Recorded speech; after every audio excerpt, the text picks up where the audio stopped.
మనశంకర వరప్రసాద్కి target పెద్దదే. Premier షోస్తో మరింత పెరిగిన పాజిటివ్ బజ్. చిరు వెంకిల 40 ఏళ్ల చరిత్ర ఎంత కలెక్ట్ చేసింది? ఇంతకీ ఎంఎస్జీ హిట్ కొట్టాలనుకుంటే ఎంత రాబట్టాలనుకుంటున్నారా? అయితే ఛానల్ని సబ్స్క్రైబ్ చేయండి.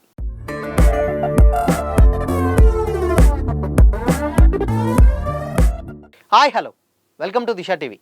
సౌత్ ఇండియన్ సినీ ఇండస్ట్రీలో తిరుగులేని స్టార్డమ్కు ప్రతీకగా నిలిచిన మెగాస్టార్ చిరంజీవి యాక్ట్ చేసిన latest prestigious movie Manashankara Varaprasad Garu Sankranti కానుకగా వరల్డ్ వైడ్గా థియేటర్లోకి అడుగుపెట్టింది.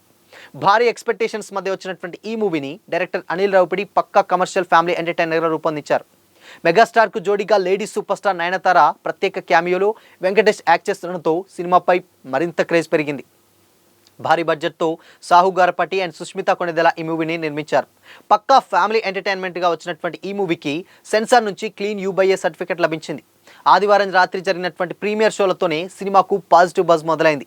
మెయిన్గా Chiranjeevi vintage energy, screen presence, dialogue delivery ఫ్యాన్స్ను అలరిస్తుందన్నాయని కూడా టాక్ నడుస్తుంది.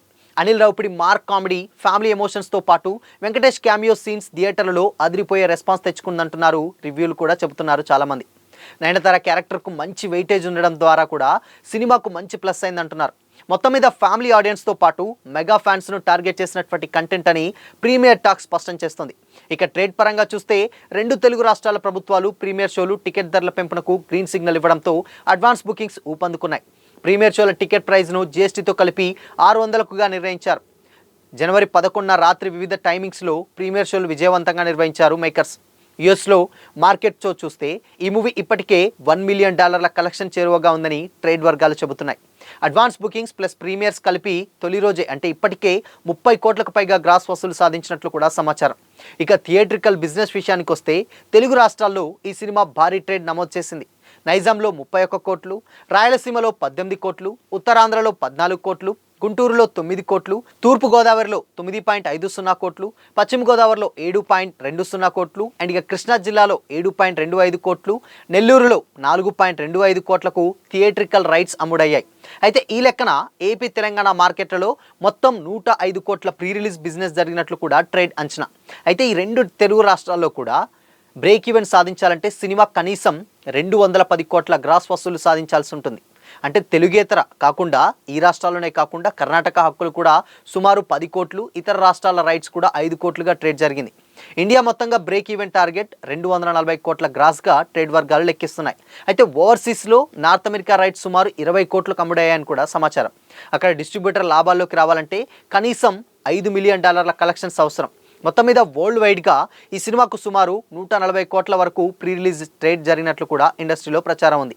అయితే ఈ రేంజ్లో బిజినెస్ జరిగినటువంటి సిచ్యువేషన్స్లో సినిమా కంప్లీట్ రేంజ్లో బ్రేక్ ఈవెన్ సాధించాలంటే 250 నుండి 280 కోట్ల గ్రాస్ వసూలు రాబట్టాల్సి ఉంటుందని కూడా ట్రేడ్ విశ్లేషకులు అయితే చెప్తున్నారు. పాజిటివ్ టాక్ కొనసాగితే సంక్రాంతి బాక్సాఫీస్ బరిలో మనశంకర వరప్రసాద్ గారు మెగాస్టార్ రేంజ్ సంచలనాలు సృష్టించే అవకాశాలు స్పష్టంగా కనిపిస్తున్నాయి. సో మొత్తంగా డెఫినెట్గా ఇప్పుడున్నటువంటి బజ్ చూస్తే ఇంకా వచ్చేటువంటి సినిమాలు రాజాసాబ్ కొంచెం మిక్స్డ్ టాక్ వచ్చింది కాబట్టి మనశంకర వరప్రసాద్ ఎక్స్పెక్ట్ చేసినటువంటి టాకే వచ్చింది కాబట్టి పెద్దగా ఇబ్బంది ఉండకపోవచ్చు. ఇకపోతే 13th రోజు భర్తమాశయాలకు విజ్ఞప్తి ఉండి 14th రోజు అనగనగా ఒక రాజు అండ్ ఇక నారి నారి నడుమమురారి. సో ఈ మూవీస్ కూడా పెద్దగా బజ్ లేనటువంటి మూవీస్ కాబట్టి మెయిన్గా ఆడియన్స్ అందరూ ఫ్యామిలీ ఆడియన్స్ ఇటు రాజాసాబ్కి వెళ్తారు అండ్ లేదంటే ఎంఎస్జీకి వెళ్తారు. దీని తర్వాత ఇన్ కేస్ ఏదైనా ఆప్షన్స్ ఉంటే డెఫినెట్గా రవితేజ, ఆ తర్వాత శర్వానంద్ అండ్ నవీన్ పోలిశెట్టి సినిమాలకు వెళ్ళే ఛాన్స్ కూడా లేకపోలేదు. ఇన్ కేస్ ఆ సినిమాలు కూడా కొంచెం పాజిటివ్ టాక్ వస్తే మాత్రం డెఫినెట్గా వాటికి కూడా మంచి కలెక్షన్స్ వచ్చేటువంటి విషయం ఇక్కడ క్లియర్గా అర్థమవుతుంది.